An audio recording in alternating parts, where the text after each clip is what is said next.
another question involving KEQ and the ice table. So this one is very similar to the previous one. If you want to just kind of stop here and try it out and see if your answer is the same as mine. But here it goes. In a lab investigation, 2 moles of sulfur dioxide and 3 moles of nitrogen dioxide are mixed in a 2-liter container. We need to know that.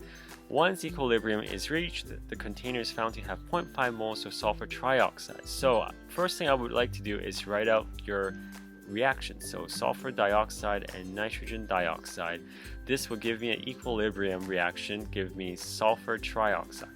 I think there's something missing here. I think we're missing a nitrogen monoxide. These are all going to be gas form, so all of these ones will take into account in my law of mass action equation.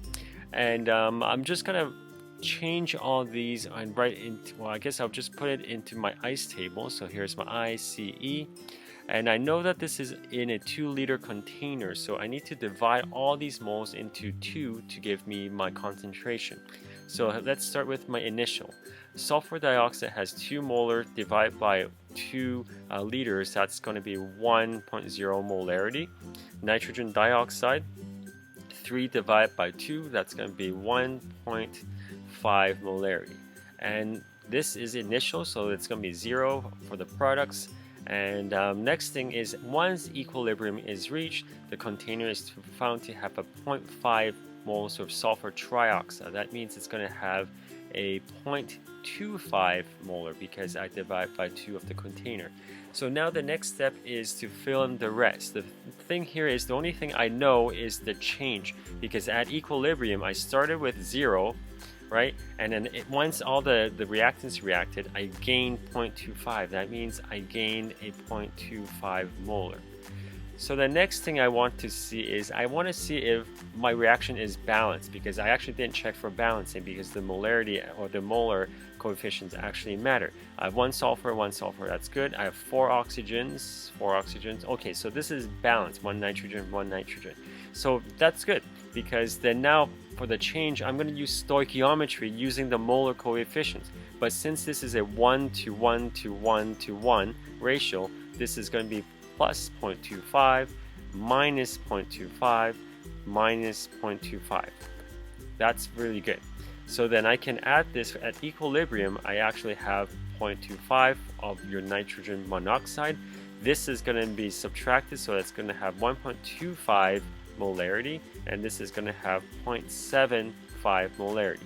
So once I have established my equilibrium row, this is not done yet, because then I need to write my Kc is equal to 0.25. This is my products divided by my reactants, so 0.75 times 1.25. And you can sort of see that this is probably going to favor reactants because my denominator is bigger. I have more of my reactants at equilibrium.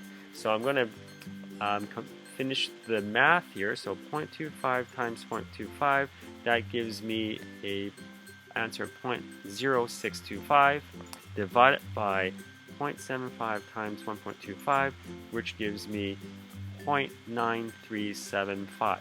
So the final answer is 0.0625 divided by 0.9375. That gives me a final answer of 0.0667. So this is my K. Well, actually, you don't even have units because it's the constant. This is my Kc, this is my equilibrium constant, and this is less than 1. That means that it will favor the reactants. So after all this is mixed, you actually have more of the reactants than the products. So this is another example. Hopefully you're starting to understand how to use this ice table. So the next one, next question we're going to do is going to be the little tricky one. So stay tuned for that.